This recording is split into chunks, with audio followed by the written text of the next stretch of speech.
So the speaker that we have today is the wonderful Shareefa Energy. So Shareefa is a poet, she's an educator, a facilitator, and somewhere I think between an activist and just an active community member. She's a constant and very grounding presence at a lot of events and actions in London that are related to kind of a range of justice struggles. And she often shares her poetry as a way of raising awareness and of giving a voice to the experiences and struggles of the forgotten, the neglected, the violated, and often the oppressed in society. One of the first times I heard Shareefa recite her poems was at an event of the United Friends and Family campaign in support of families who've lost their loved ones to police violence and who have been working for years for accountability. Shareefa's work as a facilitator has a particular quality to it. I've never seen anything like it.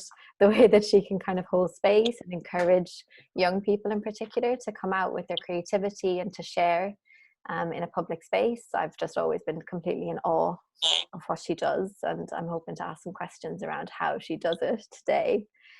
She can really draw out confidence and creativity in young people in a very special way, I think.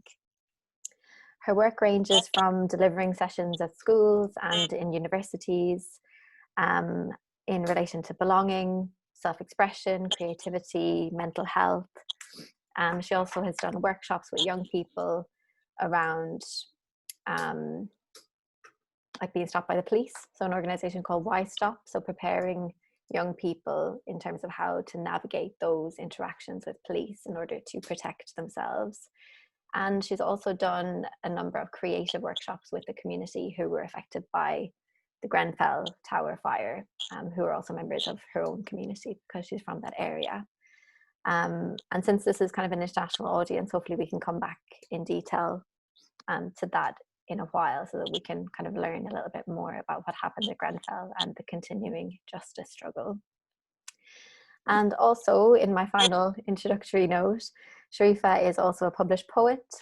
She published this amazing book of poems, Galaxy Walk, late last year, and did the most wonderful launch event at Rich Mix a few months ago, which was just really moving. And it just made very clear how much a part of a community she is and how valued and appreciated her work is, and how much she kind of speaks to what London is, I think, in lots of ways. It's really intimate, it's political, it's complex, and we're really lucky to have her here today to recite some of the poems, and we're going to talk through some of the themes that emerge. So what we're going to do is to use each poem that Shareefa is going to recite as a kind of jumping off point for a conversation. So I'm going to ask some questions to begin with, but please feel free to pop them in the chat if you have your own questions, and I'll just try to weave them into the conversation so that it's as participatory as possible. So Shareefa, if you wouldn't mind introducing yourself a little bit, and then if you want to choose whatever poem you'd like to start with. Okay, well, I don't really feel like I need to say anything else. That was such a generous introduction. I really appreciate it. Yeah, just mainly I'm very open as to how this conversation will go at the moment, because of course we're living in a really weird time right now, and I feel like that itself, and I feel like the conversations around self-care are really important right now. Self-care, mental health, and what does it mean to be part of communities at present and post-COVID, so pre-COVID and all the rest of it. So yeah, I just kind of want to explore, because I feel like yeah, I've not really been in certain conversations recently, so I'm interested to see how it goes and what other people have to say as well. Thank you. Yeah. Do you want to start us off with a poem? Yeah, is there any specific one you'd like me to start with? Well, I mean, I've chosen my favorites, so I'm kind of like, but maybe Life Force Resuscitated. Life Force Resuscitated is actually an introduction for my poetry collection. It was kind of like a prose essay, something that I was writing when I was coming out of like a really unhealthy relationship, and I was just trying to remember and remind myself, as well as all the people that are going to read it, why creativity is so important, and why we shouldn't stay in situations or environments that, as much as we can, that we shouldn't stay in situations that where we feel like our creativity is stifled, or we feel like where we feel like we struggle to express. And that itself, as a creative, is really important for me, because it can really create a disturbance for myself, or like even how I am in general. But yeah, I'm sure a lot of people can relate to it. So yeah, I don't really think I've ever read this out, but here we go. There are times in life where a woman feels her creative energy becomes stagnant. There are intricate thoughts, ideas, and truths to be released. Her life force depleted, leaving her with little strength and motivation. She sits with gems tucked behind her hair, waiting to be called upon and freed, gifts to be shared. When a woman faces predicaments in her life, when her higher self may be in combat, sword in hand, whilst trying to break free from all the lower self is provoked so easily by, she may go into hiding. Her higher self may not feel nurtured or valued. She may feel overshadowed by realities that speak otherwise. Her wisdom and intuition have the ability to drown confusion, yet her inner voice remains muffled. She may recite poems or support others with her ability to see situations with acumen, but when she looks into her own life, her pineal gland is paralyzed, consumed by her inner struggles. She may feel her poetry recitals become mere words, while still having the capacity to move. She has the drive to honour her gifts, knowing the importance of sharing them with the universe.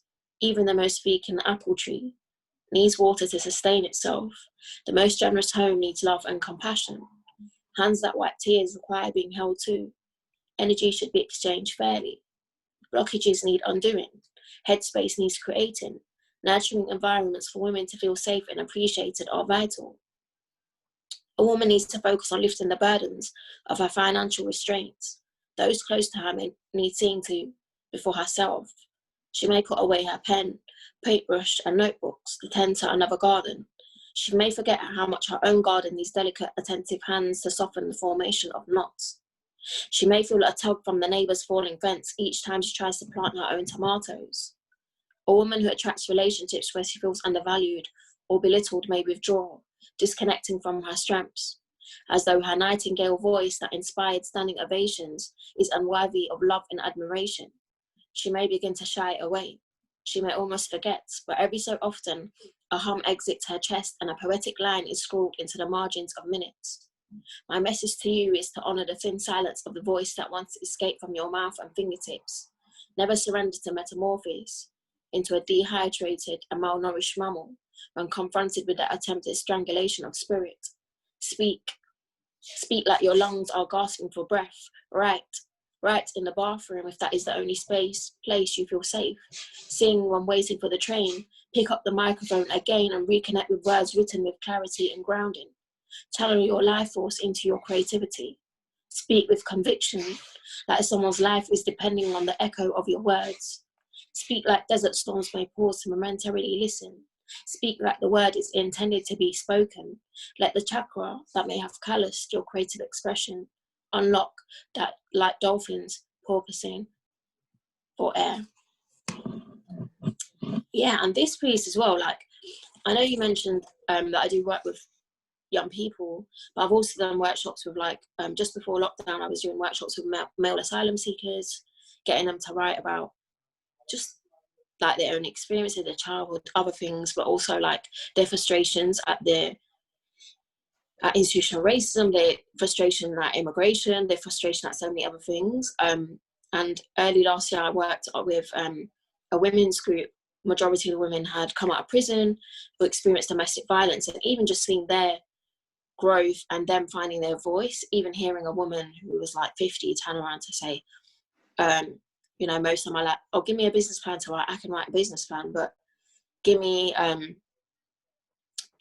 something creative to write. I can't do it. And she was just adamant that she wasn't going to be able to do it, but she was amazing, you know. But 4 to 6 weeks in, she then performed for stakeholders. She was able to express herself.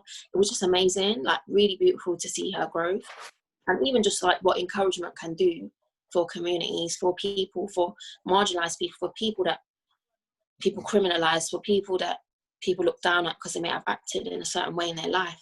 So I feel like art allows people the room for growth, allows people the room for expression, but also just allows people another chance.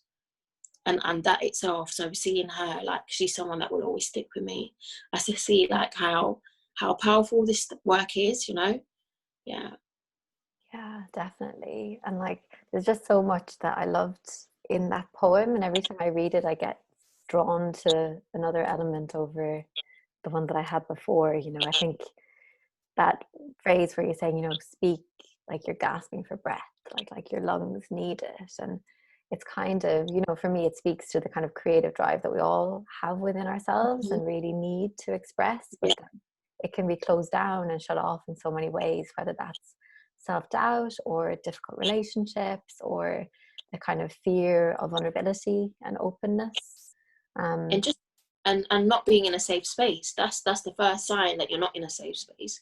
If you don't feel comfortable to speak, like, or being, you know, like, take your lecturer out of the room to actually speak to them if you don't feel comfortable to talk about them in a certain space. Just that itself, automatically, because I'm quite an open person, but as soon as I feel like I can't communicate or I'm feeling nervous about something, it's something that I either have to work on, or I just know that this place isn't for me, or, you know, and that itself is telling. And I feel like a lot of people, like, not just that is excuses, but I feel we kind of mold ourselves into certain ways where we kind of deny, well, we have expectations on ourselves, but we deny our reality, you know. And that is a big thing, just for any creative, any human in general.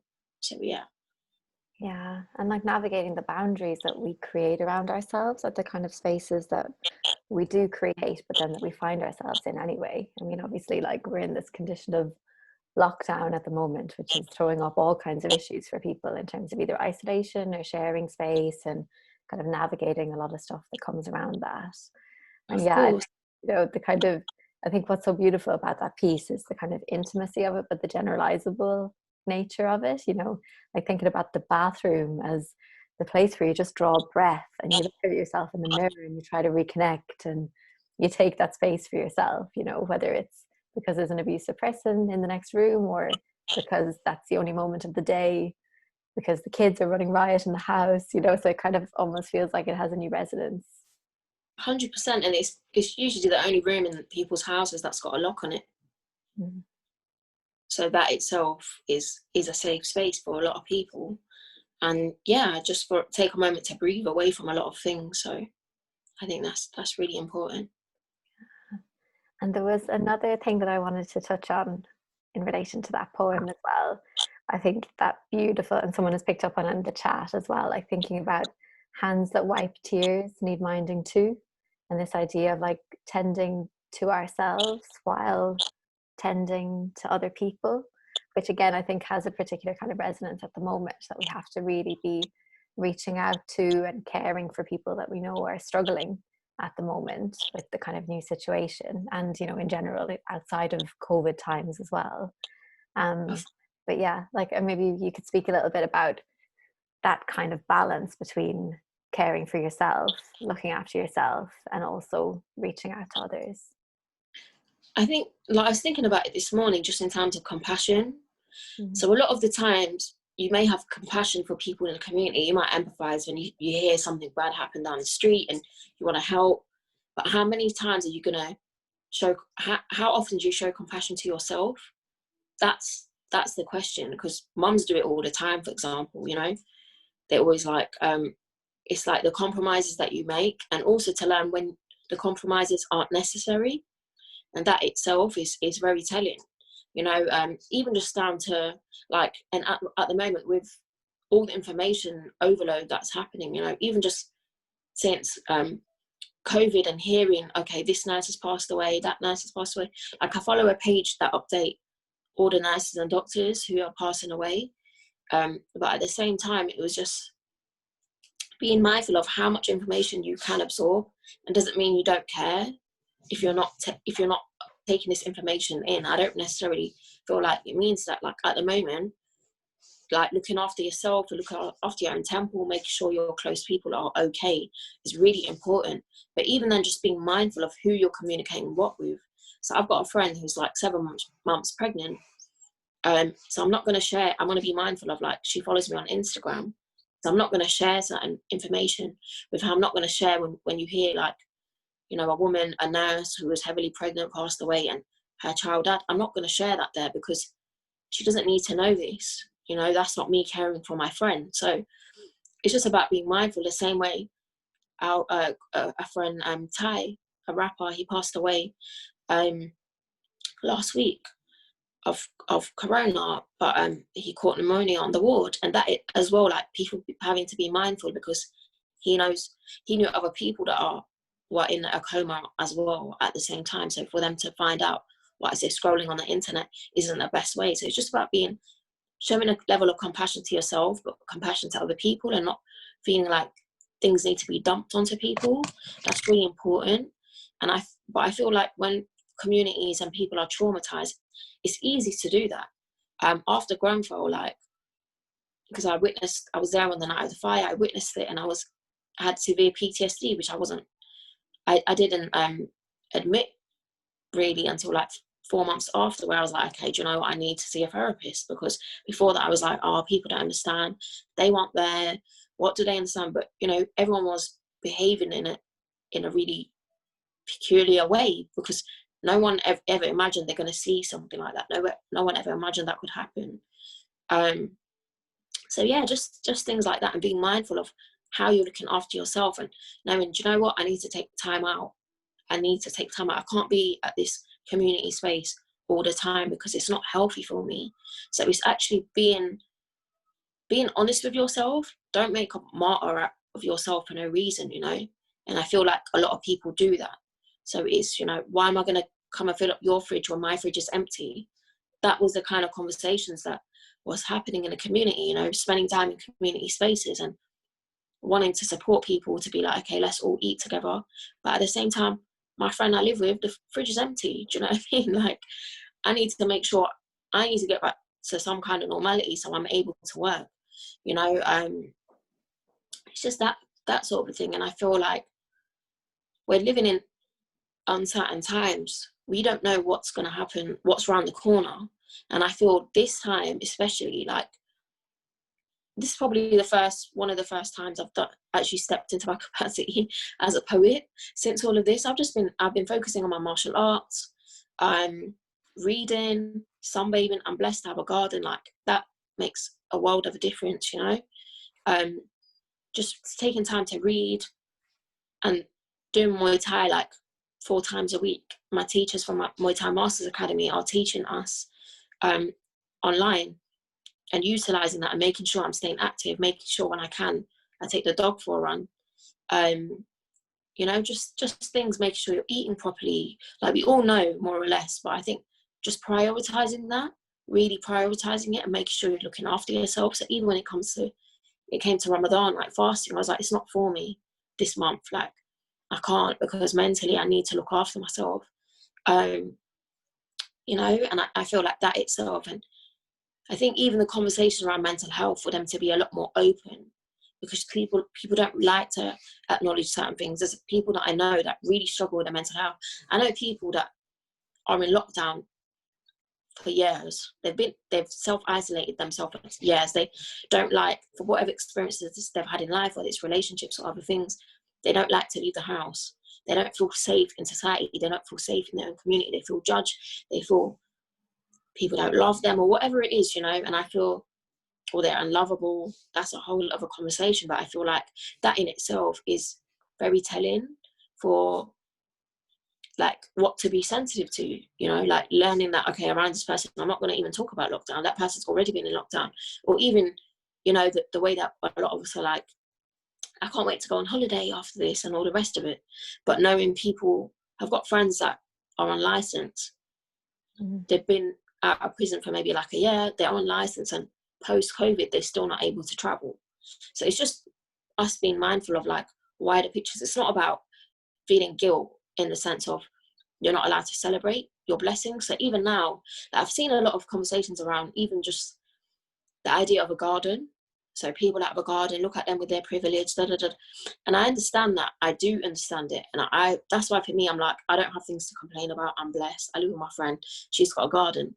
But even just then, like, some people then like to analyze it from a perspective of, okay, that's symbolic of that person's wealth or what class they're from. I'm like, you know, for me, for example, in my mum's house, my mum's only got barely got space for a washing line in the backyard. Do you know what I mean? But like, I'm blessed to be living with my friend, and she's good, but it's not reflective of me and where I'm at in society. So it's just that kind of a thing. How do people communicate with each other, or judge each other, or relate to each other, and all the rest of that? I think, yeah, there's a lot. Yeah, definitely. And I think, you know, having that kind of compassionate approach can be really difficult sometimes, like when you're working within the social justice sphere and asking people to kind of check their privilege and check the kind of language that they use around the lockdown, and, you know, thinking about the kind of the after. And yeah, I've been having a couple of conversations in the last few days about, you know, the return to normal, and how some people are in a huge rush to get back to normal. Other people want a completely transformed world. And obviously we don't know how it's going to happen, or, you know, like what kind of timeframes we're looking at. And I think we can have a lot of optimism in terms of, sorry, I'm getting delivery. um, we can have a lot of optimism, I think, about, yeah, like conversations about vulnerability maybe being a bit different after COVID, because, you know, not to kind of slip into using the war metaphor, but like thinking about the sacrifices that a lot of people have had to make on the front lines, and that kind of increased awareness maybe in society of people's vulnerability, and how these kind of intersections of class, race, you know, they put you on the front line and they make your body more vulnerable to this kind of risk, Yeah. I suppose. Yeah. So No, I don't know, are you optimistic about like that conversation about vulnerability changing after COVID? Or I think people might just be a bit more aware of who's more like, who's collateral damage in society. You know, some people are denying it. I've seen some conversations even on Twitter of like, oh no, like people denying the fact that, you know, there's a large percentage of the people that are passing away, doctors and nurses, are from ethnic minority communities, you know. So even just that sort of denial of it, or even the conversations now around the nannies, you know, and people being like, what is this about white feminism? White feminism is saying, oh, people want their nannies to come back to work, you know, and then putting these women, men, whoever it is, at risk. And that itself is very telling. It's very telling of like the things that people don't necessarily think about, they don't consider in society, they're not thinking about it.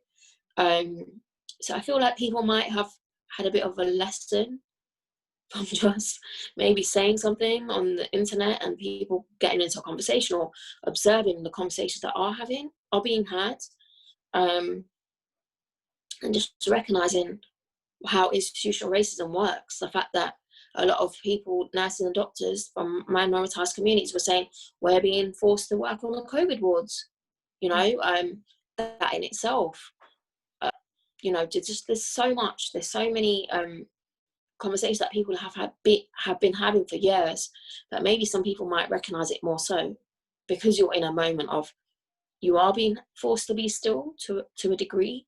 So you are forced to kind of observe the conversation, at least if you're not engaging in it, you know, and that in itself. So even when it came to the NHS putting out a picture, like some kind of image of the NHS nurses and doctors, and it was all white nurses and doctors, and you're like, the NHS doesn't look like this. And then people having to, even at this time, for people to have to resist to a point to be like, no, don't forget about these people, don't forget these names, don't forget one of the first people was a Muslim African man, don't forget these doctors, because they will be erased, just like how loads of people are erased when it comes to Remembrance Day. It's very rare you hear about Asian or African people, soldiers, people who fought or other things. So it's always the constant fight for people to be remembered, and that in itself is very telling. And yeah, people can deny things, but it's there, and we're seeing it unfold, whether we want to close our eyes, switch off the TV, get off Twitter, whatever it is. These things are real, and it's what people have been talking about for years. So whether we're going to see a difference in it, whether we're going to see even the conversations around PPE, what's the turn, what kind of turn is it going to take, and yeah, just that reality. Yeah. And I mean, I think all of these things they're so deeply political, but then there's the kind of trying to look after yourself and kind of protect yourself, as well as engaging in these conversations and taking part in the kind of, yeah, and I suppose that's the kind of delicate balance that a lot of us are trying to hit at the moment, right? How do we kind of take part in this conversation and make sure that we're working towards building a better future, and making sure that the narrative that's being set going forward is one that is inclusive, and one that kind of, you know, values people for the work that they do in society, or just for their existence in society, never mind the work that they do. But thinking about like that, but also the freeze that we're in, and how, like, you know, the word that I keep using to, you know, ad nauseum at the moment is confronting, like this very kind of confronting moment that we're in, like politically, where we're having to see all these, you know, people who haven't maybe seen it before or talked about it before, like thinking about these, you know, intersections in society that make some people much more vulnerable to something like a virus and economic hardship at the moment than others. But also like having space to think, and having, you know, a changed arrangement in terms of your family life and your relationships and all that kind of stuff. Like there's a lot of emotional stuff coming up for people as well. So I feel like, you know, having to grapple with the kind of huge, overwhelming societal changes, as well as the kind of emotional stuff that I know for me it's just been insanely intense. You know, I don't know if you've been experiencing similar things, if you've got anything to say around that. Yeah, no, 100%. Like for me, even just being at home for long lengths of time, it reminds me of like an old relationship that just wasn't healthy, and I was not in a good mental health space. I was at home all the time. So for me, it reminds me of that. So learning to associate home time not with something that was destructive is really important. It's really important how to reprogram it, or to be aware of like thoughts that may come up from the past or whatever things, but how are you being aware of it but not letting it take over you? Do you know what I mean? Like sometimes you can get overwhelmed. Oh my God, I thought I already dealt with that. Why is something from 3 years ago coming back in my head? But okay, like our brains are full of memories, our body and all the rest of it. So of course, but at the same time, just learning to make things a bit more present. You know, someone might associate making banana bread before with like an ex or something. I don't know, you know, and they're probably like, why is everyone talking about banana bread? I really don't want to make banana bread, you know, and that in itself. But I feel, of course, looking after ourselves emotionally, and that's why for me, like keeping on top of the Muay Thai is really important. Movement is medicine. Movement is medicine, and I can't convey that enough. So even for me, like even certain commitments, someone might try to book me for a poetry show in one evening when Tuesday's my Muay Thai Tuesday. Even on a normal day, I'd be like, no. Most of the time, depending, of course, if it offered me a lot of money, I'd be like, okay, cool. I'll be like, I'll say no, because that's my therapy, that's my self-care, that's my way of looking after myself. But yeah, there's a lot of things to think about right now, even just the NHS collapse. Like first 2 weeks, yeah, I got a bit involved. Now I'm not getting involved. I just find it really morbid. I feel like no one's making real demands for PPE. Doctors and nurses are dying. I'm not trying to go into this hero worship thing. They're not being protected. Even just last week when I heard about my friend who passed away, it was at 7:30 when I'm talking to my friends to let them know everyone's crying and people are clapping on my street, her street. I'm like, this really isn't good, because no one's thinking about the people on their street that are grieving. No one's thinking about the nurses and doctors that are really disturbed that day, because yeah, they are thinking about them to a degree, but I don't want to be here clapping. if someone in my family passed away, I really don't want to hear people clapping, you know. And I just feel like England just had such a weird way of showing their level of compassion to things. And at the same time, there's Tories that are clapping. And for me, that is a big issue. You're still going to vote for Tories post-COVID. You probably don't even feel apologetic as to how Boris has dealt with the thing. People, yeah, there's a lot. There's so much on the forefront, so many things that are at play. And it's just interesting to observe, but observe in a way that's healthy for you. Don't feel like you're obliged, just because even as academics or whatever, like that people shouldn't feel obliged, like they need to tune into everything because, oh my God, I need to write a thesis on this, or I need to do this. Like, people have to, like, one thing for me, especially after how I got involved with everything after Grenfell and how heavily it impacted me, when COVID hit, I was like, I'll support from a distance, but I can't throw myself in there. I can't be going to a food bank and doing all that. I just, for my mental health, like, good for people that are doing it, but for me, I was like, I'm not in the capacity to do that right now. I can't do that because I know how these things take a toll on me months after. I can't, like, it just affects me, and just making sure my house is okay, my people that I care about. Obviously, I care about society, but I'm saying making sure my immediate are okay is really important. And yeah, just taking time. That's important. Yeah, definitely, definitely. I think there's so much wisdom there, you know, and how to kind of look after yourself. I thought we've got a couple of questions come up. We might kind of just look at those quickly, and then maybe I think I'd love to hear the poem about your martial arts afterwards. So maybe we'll look at the questions first, and I think that'll be a nice kind of segue into thinking about, yeah, mental health and movement and all that stuff a little bit more. So the first question was thinking about, yeah, like sharing space, I suppose, at this moment, and acknowledging that in whatever kind of home situation you can be in, like that a safe space for some can be kind of a denial of other people's safe spaces, and that, you know, the needs that you have can be quite particular in the moment, and that you could be kind of exacerbating somebody else's issues just by your presence or the things that you need. So yeah, I wonder how we can kind of reach out to people and kind of balance the needs that we have within this particular time. There's a woman called Fazana Khan.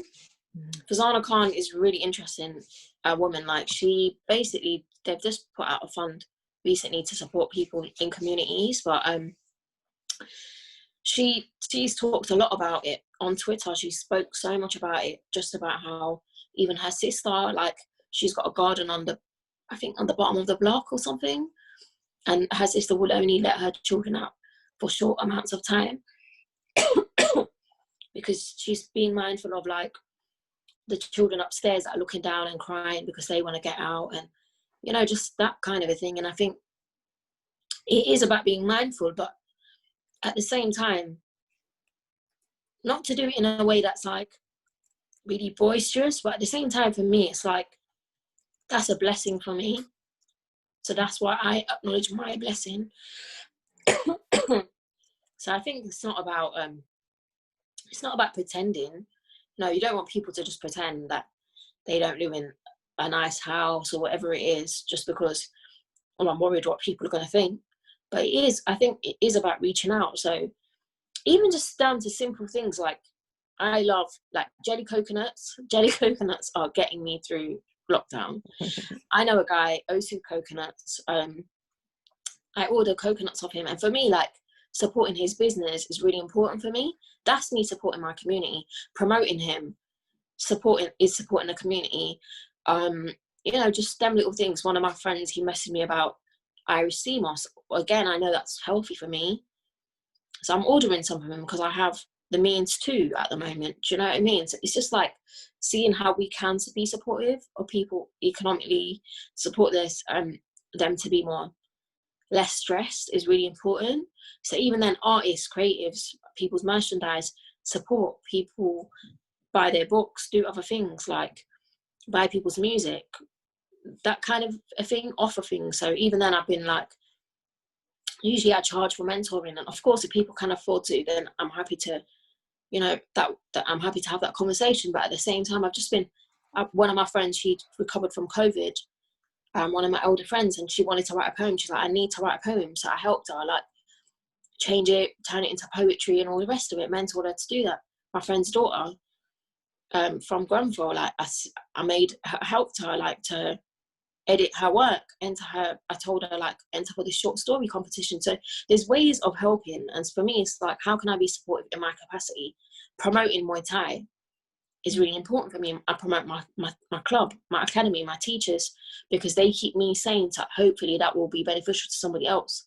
Because on a normal day, everyone's got excuses, like, I don't want to go to Liverpool Street on a Tuesday, that's long, you know, or Sunday Muay Thai, 4 hours, oh my God. 4 hours. Amazing. I love it because we train, we do like certain drills, and then afterwards you get to spar, so I love it.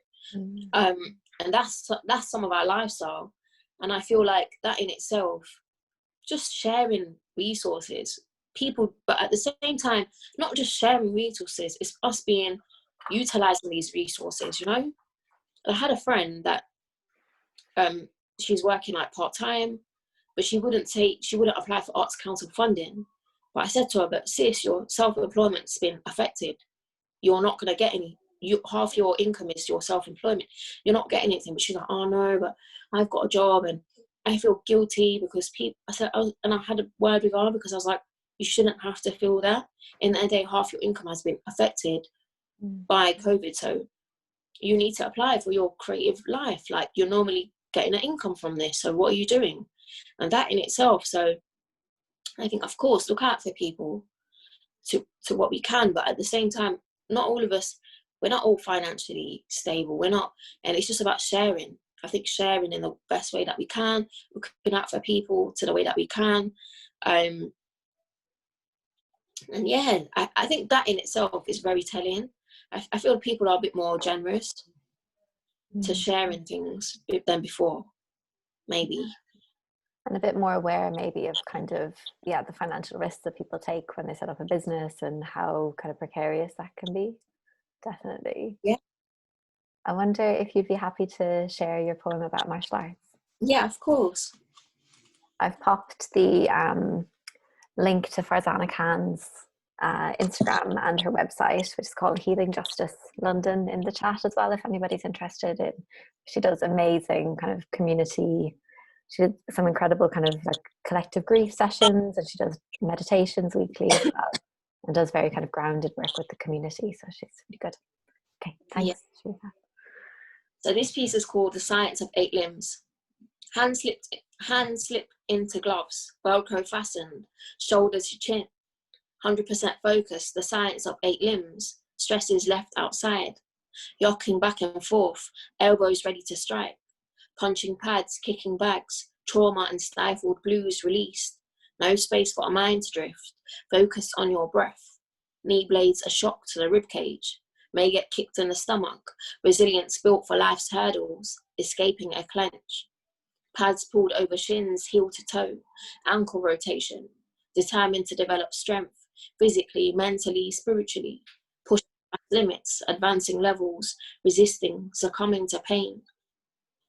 Crew line heart drills. Are you a master of yourself? Are you your own enemy? Collective therapy. No longer a victim. A victor takes responsibility.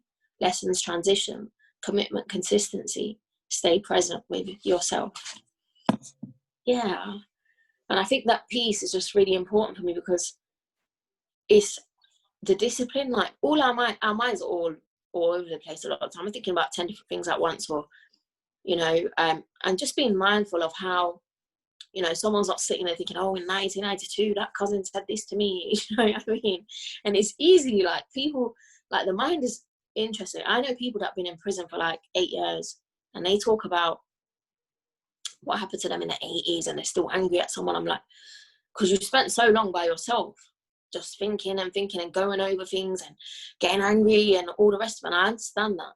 But at the same time, I'm like, how are we looking after ourselves? And for me, having an art form, a martial art that forcing me to be present with myself, forcing me to focus is really important, because my mind's all over the place. And when I'm training for that hour, 2 hours, whatever it is, I'm present. I need to be thinking about coordination. My brain's demanding from me, like, to think about other things. So yeah, I think that is really important. So I really encourage people. I can share the Instagrams of my Muay Thai Masters Academy and my teachers as well. They're doing it for free, just like donation as well. So yeah. Yeah, definitely send those on, and we're going to circulate lots of resources after the conference as well. So we'll definitely share that. Like, I just love that poem because it just speaks so much to kind of, yeah, like the physicality is really visceral and very kind of real in the poet, and it's kind of that connection between physical strength and resilience and mental strength and resilience, and you know how there is always a connection between the two, and that bringing that kind of sense of focus and power into your body feels really, really important. Yeah, definitely. And to even feel that power, like, especially when people have gone through traumas and stuff, I think to come back to your body, for you to be in control of your body, for you to be able to demand from your body is really important. And for a lot of people, that is very therapeutic from that sense as well. Like, no, I'm gonna be stronger. I am strong, and all the rest of it. And just seeing your like fitness levels increase, seeing you improve, seeing your speed increase, like when you're punching or whatever it is, it's incredible, because our bodies, our minds are incredible. And I think that in itself, being able to physically see it is really important. So even then, I picked up like a stick that I found in my friend's bathroom, and then I started to watch on YouTube, like, so I started to use it as like a bow staff. So I started to do like some martial arts off YouTube, and I was like, oh my god, why not? You know, we're all talking to each other online now. Surely there must be so many things I can learn online. So even one of my friends, the Samurai, she's an amazing martial artist, and she learned off YouTube, you know. So it's like, why can't I? Like, I want to learn. So for me, it's about utilizing your resources, and not just watching things that are depressing. Just how can we grow? Because I feel like that in itself is a conversation. I feel like a lot more things are going to go online. A lot of people after COVID are going to be like, why do I need to leave the house when I can do that online? Like, I can see my therapist online. Why do I need to go and see her all the way in Shepherd's Bush? Like, you know, and that in itself, like, people, that's going to be a big change. So I'm interested to see what the world's going to look like post-COVID, in terms of how people are going to take to having communities more online. Yeah, which I think in some ways, like I was having a conversation about this a couple of nights ago about like how obviously it's not the same as being together and having the sense of community that being like it's about sharing space, but that for some people it's a lot more accessible, and it's a lot less scary, you know, for people who have anxieties or are worried about the reception that they get from other people, depending on their identities and backgrounds, that it can be a less scary thing to engage, whether that's, you know, going to therapy for the first time, or whether it's, like starting Muay Thai and feeling really self-conscious about your body or your ability or any of those things. And even just the reality, a lot of people with disabilities have said, well, welcome to our world. We've been asking for accessibility, or to be able to tune into conferences or meetings or events online for ages, but you know, people just ignored us. What about people with ME who can't leave the house, you know? So yeah, just that reality. Yeah. We might move on to talking about Grenfell, if that's okay. Yeah. So yeah, maybe we could start with your poem, because I think it just captures so much of the emotion of the night, because yeah, you were there and part of like the community responding to the fire when it happened. Today is actually 35 months since the So fire. it will be at 7:00 on Grenfell United's YouTube. They're doing a live silent walk, just like a solidarity thing, so people can still come together. So yeah, and then next month will be 3 years. So I wrote this for the anniversary, the first year anniversary. Many tears have fallen since that nightmare of a night. Entire families left the face of this earth. Fathers lost their wives and children. Beautiful children were made orphans. Over 70 lives lost in an avoidable pre-war flammable. 18 children accounted for died in their own home. 18 bright lights that no longer breathe life. Did they tell you that aftermath feels like remnants of a war zone? PTSD on our streets. Therapy centre registers almost full. The tower visible for miles. A 360-degree constant reminder. Will our community ever truly recover from this trauma? A crime scene a year on, tower only partially covered.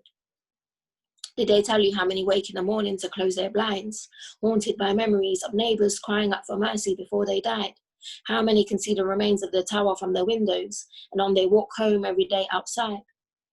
When a place we're supposed to feel safest is in our home. Did they tell you how the community pulled together, families and neighbours comforting each other?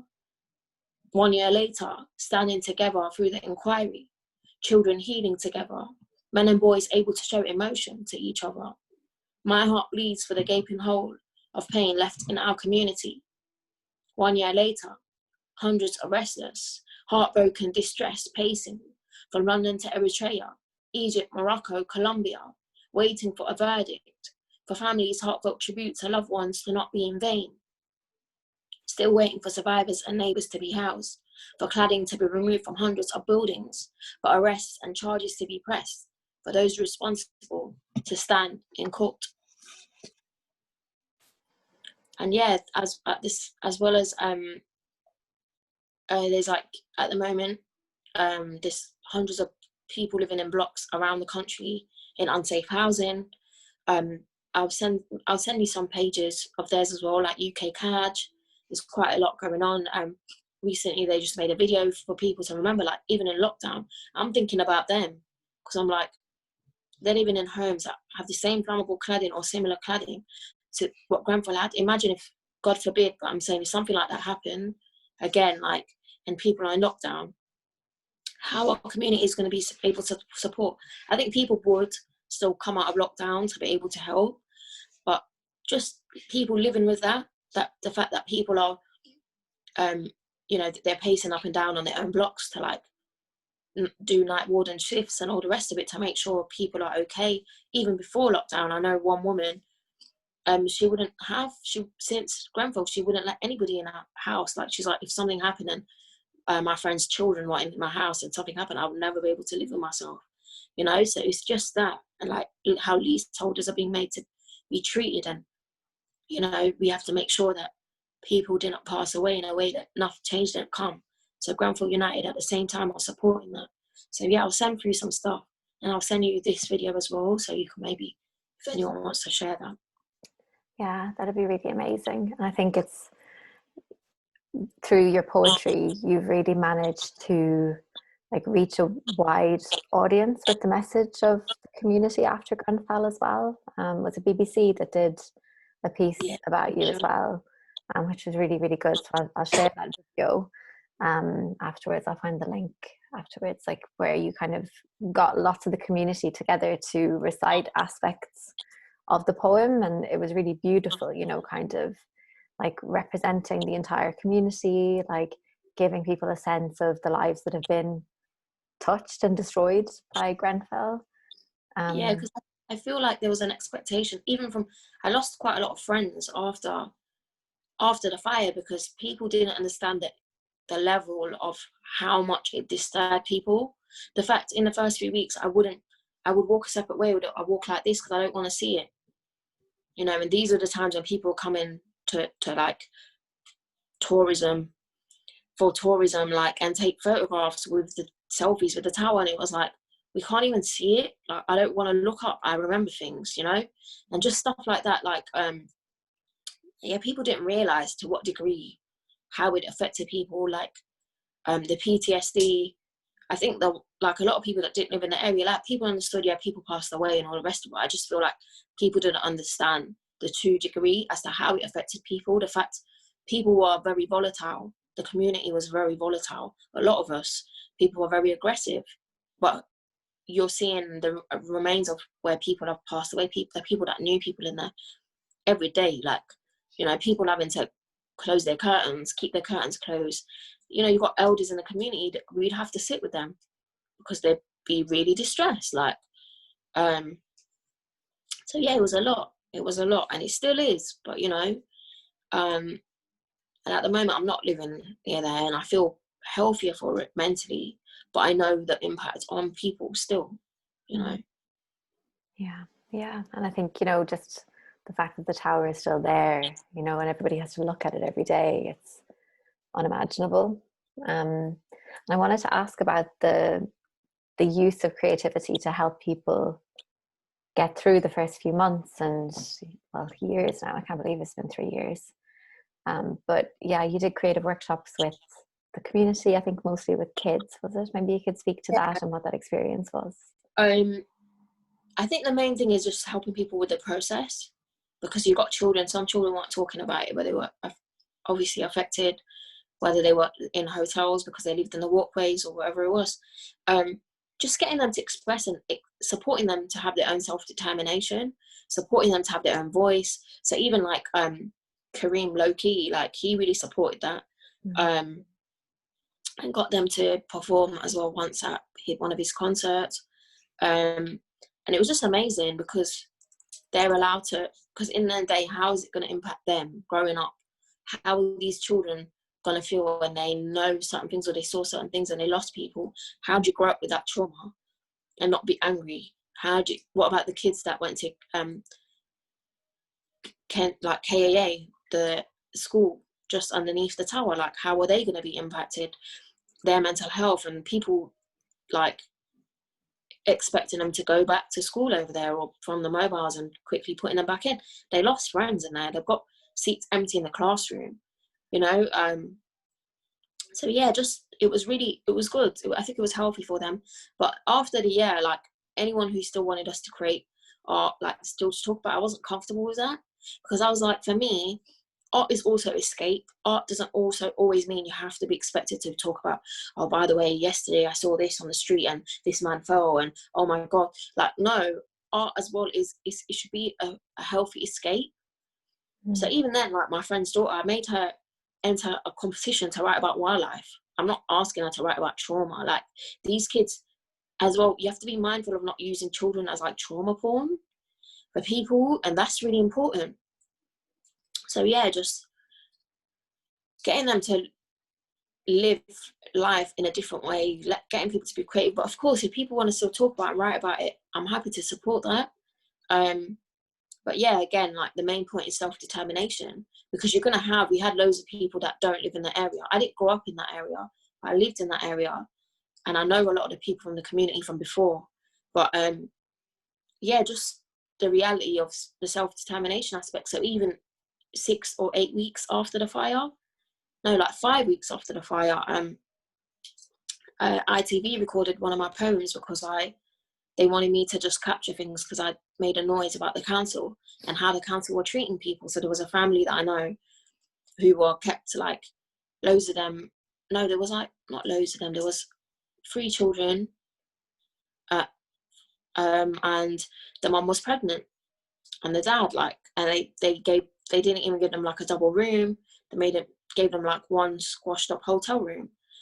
And obviously, when I heard about that, because I know the family, like, I had to speak to Elizabeth Campbell, the councillor, like, and tell her, like, what is this? So it was that as well. It was like, not even just that people were focusing on grief. I feel like people were still having to fight. People were having to raise their voices, survivors and all the rest of it. Like, people were having to demand and shout. And, you know, we had to make, like, why did I have to ask Elizabeth Campbell to say, I demand a bigger room for these people and we're not going until you do that, you know, or having to argue with them. It was just ridiculous. Like, they had no shame. They didn't feel remorse for what had happened, and they didn't feel remorse for how they were treating people post Grenfell, like people that survived. I was like, at least have that level of dignity. Like, if I did you wrong and something happened, at least I want to come to you and try and redo that. Or just making excuses about even the housing, rehousing, making so many excuses, trying to make out like survivors were being picky when they just weren't being mindful. They were offering them like homes on like the 7th floor or whatever it was. Like, you don't do that. People need a ground floor flat. They've they are traumatized. Why are you even putting them on hotel rooms on the 17th floor of the Hilton? What are you doing? You know, it was that kind of stuff. No compassion. And again, like when we talk about compassion and mindfulness and community, it's just being a bit more sensitive and doing a little bit, like me coming to your house and dropping off some souffle when you're allergic is not me being mindful or sensitive and putting peanuts in there when you're allergic. Like, that's not me being kind. That's me being really insensitive, because that's even worse. Because, like, oh my God, like she didn't even apologize properly, you know? And I feel like that in itself. So yeah, just for us to be mindful of, even now, what is it that we need to demand for? So even when it comes to PPE and other things that's happening, what is it? Like, the large scale of the fight post-COVID will be very interesting, because there's always work to do, and it's just depressing that there always is work to do.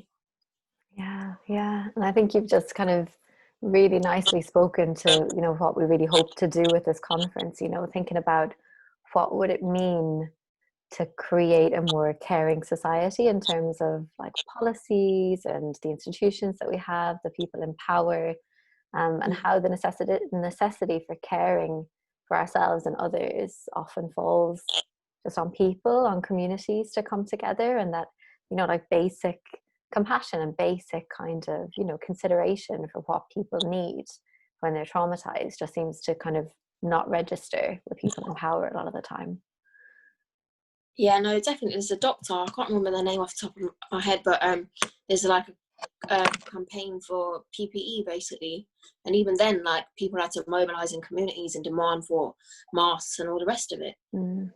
That in itself is something that should never have had to happen.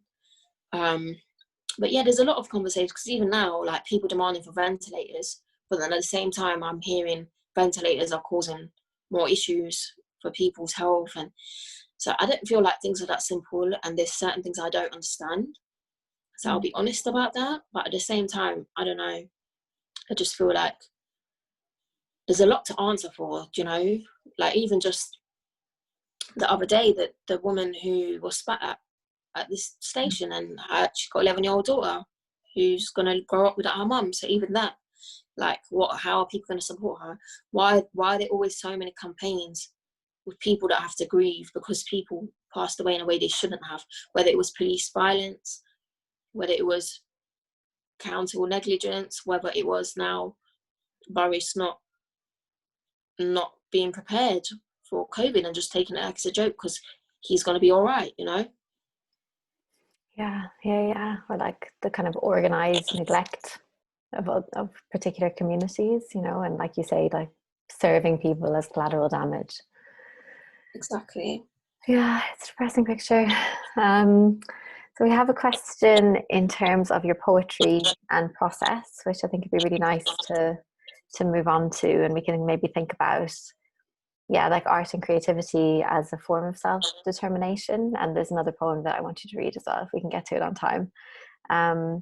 But the question is kind of thinking about being in lockdown. So in this kind of situation that you find yourself, like what's happening with your creativity at the moment? Are you doing much writing, or do you find like it's I mean, I'm loath to use the word productive, but like, do you feel like it's kind of a time that has been creative for you? Like I was saying, I've spent a lot of time with my martial arts, but at the same time, I've been reading a lot more. I feel like day to day, I don't really get that time to read, or I've got so much things going on that even when I'm reading, I'm not even absorbing it all. So it was nice to just start to read again.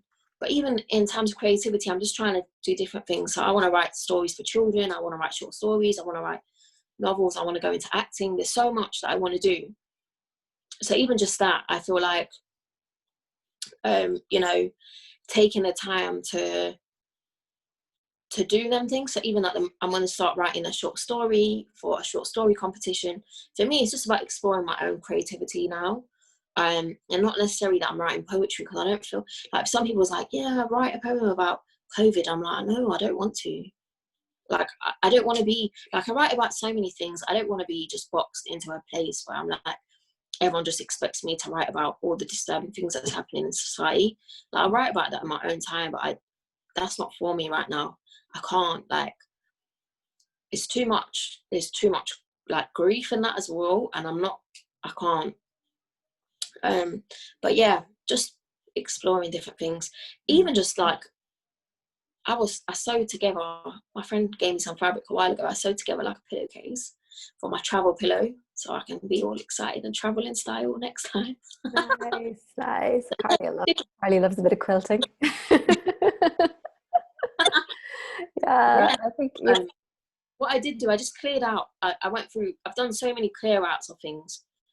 Rearranged my whole room. That made such a world of a difference. Just changed the vibe. Like, I rearranged things. I just ordered like a new yellow duvet set, you know, because I was like, that's one of my favorite colors, and I just want to bring life into my space and just feel good. Like, why can't you make home a nice place to be? And even just that, like, coming to terms with the idea of living comfortably is something that I battled with. Like, I felt like I always needed to be struggling, and now I'm like, no, I don't need to always be struggling. I can be comfortable and blessed. Like, so what is this all about? Because you come from struggle.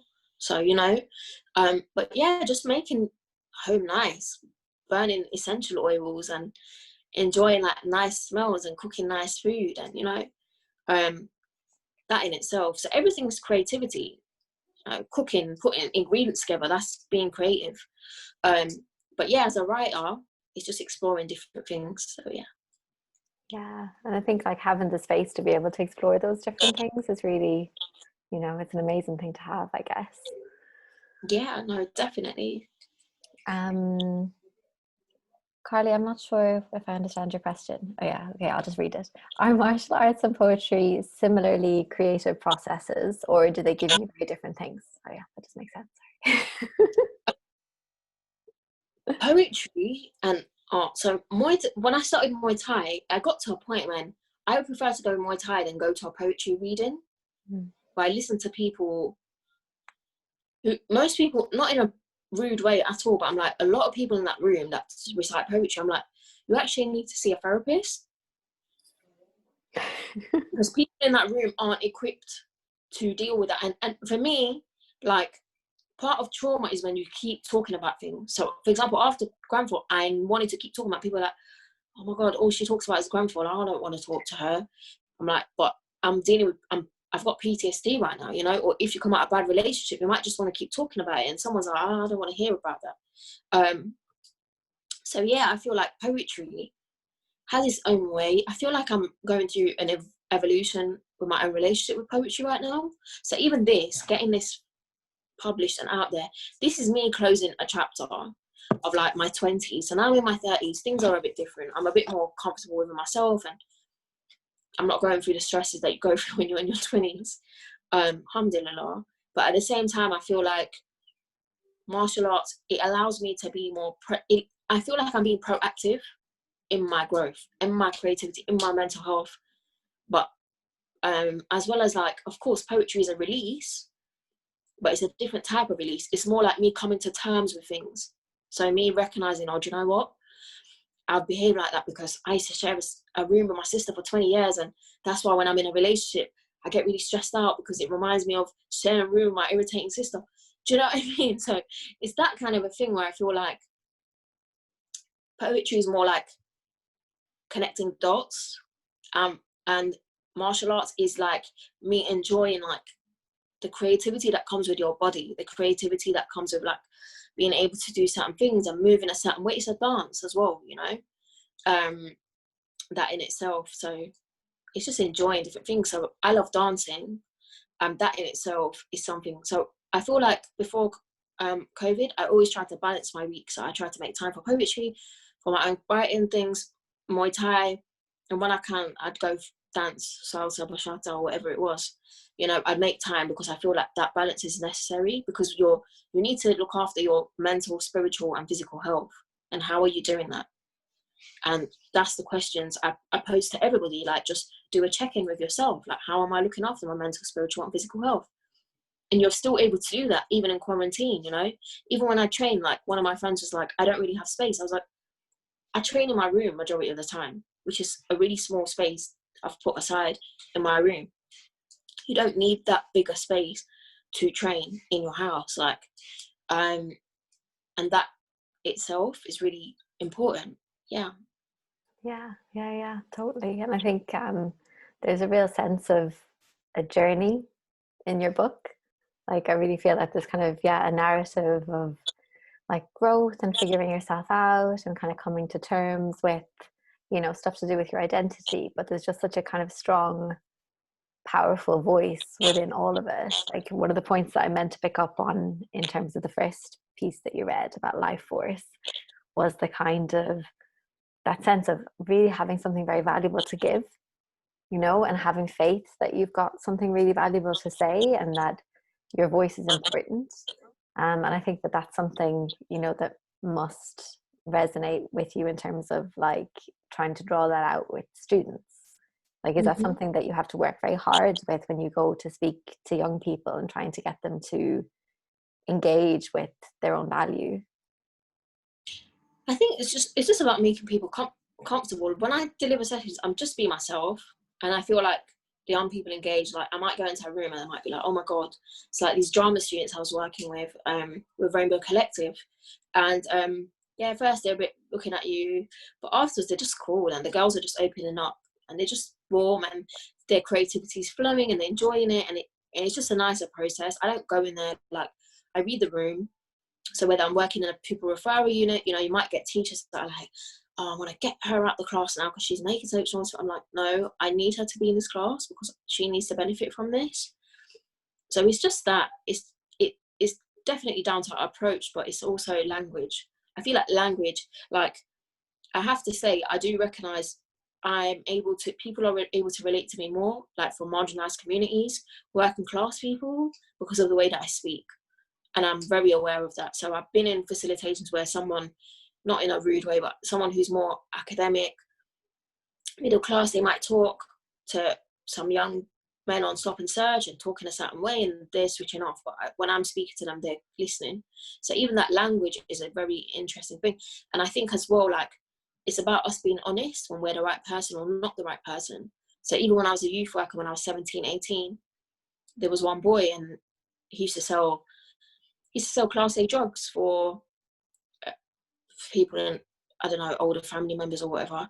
But I was like, I tried to work with him, and we had a good relationship. But I was like, I'm not the right person for you. You need to work with you need to work with a male figure. You need a male role model, because the male role models you have are just messed up, and you're not moving anywhere. So even just that, it was that honesty of knowing it's not for our ego to get involved certain times. If I'm for your growth, I should know that I'm not the right person, or that other person is the right person. So that's why I feel like it's a blessing that there's so many facilitators around that can come in freelance and talk to kids or do certain things and bring certain things out of them. And people are usually surprised, but I think it's just about how you communicate.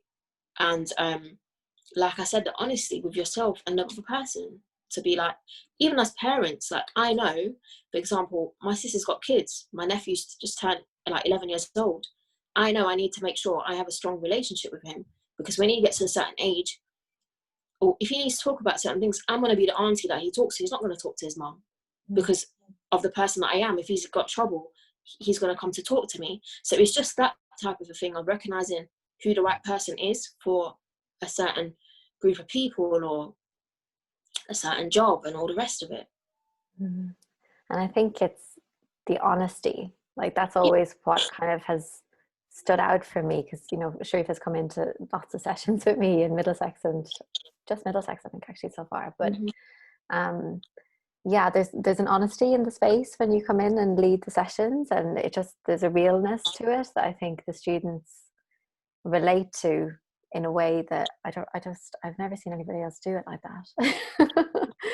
I think as well, just being open about your vulnerabilities. I'm not going into a room like I'm the adult that's got it all together. Like, I'm really not that person. But like, I feel like it's the honesty. Say when you've messed up. Like, if you're talking to someone about relationships, actually say, "Do you know what? Yeah, I used to argue all the time." Like, and or be open about things. And I think that's important. Be open about emotions that you might have felt in life, like jealousy or whatever.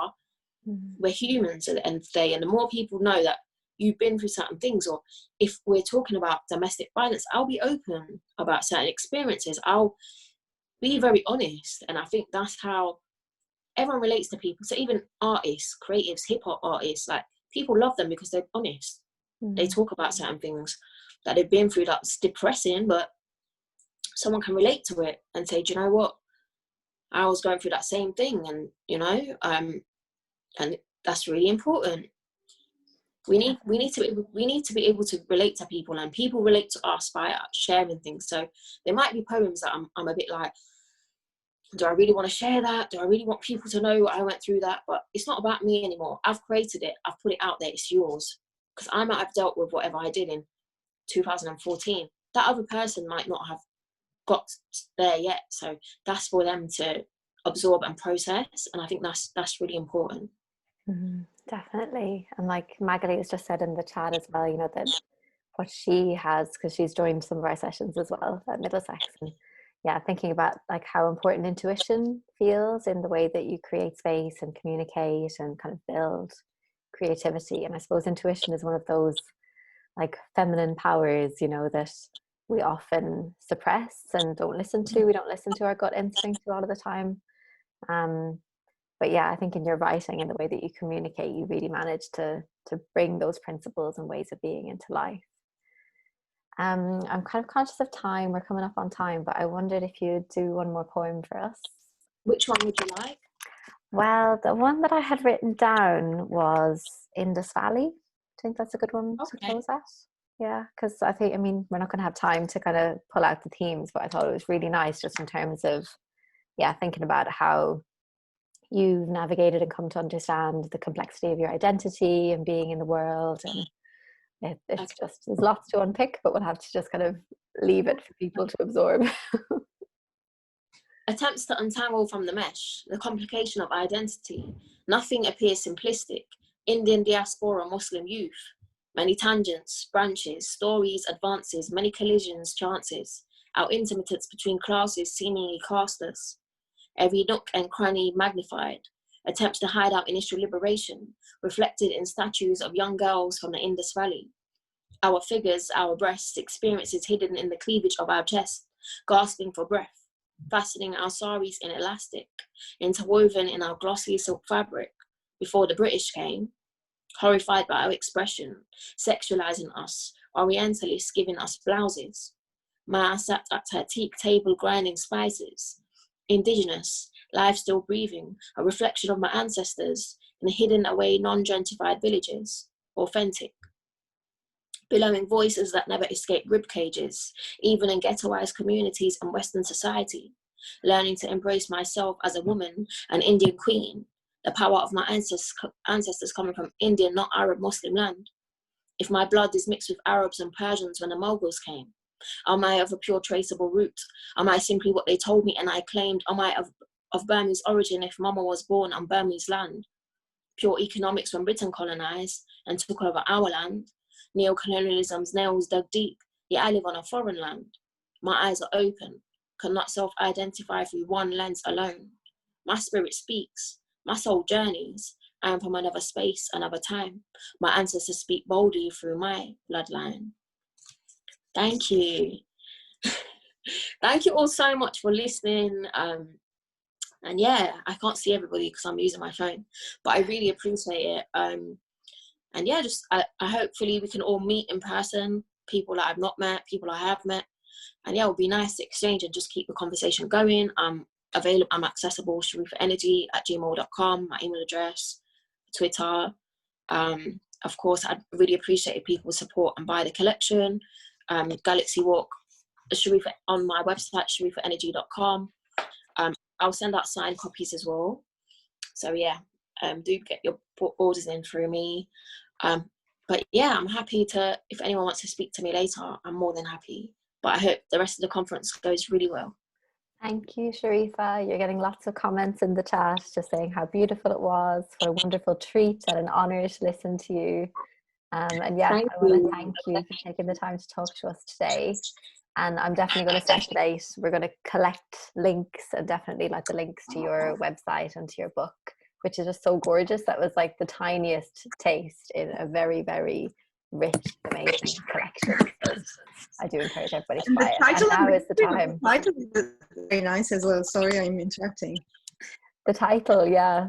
The title and the history I was reading in an interview. Oh, thank you. Yeah, Galaxy Walk is named after the walkway behind the Highfields Library in Leicester. So it was the library that I'd always go to as a child. So I wanted to pay homage to my area, because in my area it's very working class. People that come from my background you won't see them usually get published. You won't hear people's stories. So I wanted to make sure I paid homage to that. Mm-hmm. Yeah. And look at this amazing image. Look at that. I just love it. Okay, well, we might close the session then, but thank you so much, Shareefa, for coming to join us. I really appreciate it. And thank you, everybody else. So see most of you back for the sessions tomorrow. We've got the early career session at 10:30 in the morning, and then a conversation about COVID and care in the afternoon as well. So those links are available on the online doc. Yeah, thank you very much, everybody. See you tomorrow. Bye, Shareefa. Bye. Bye.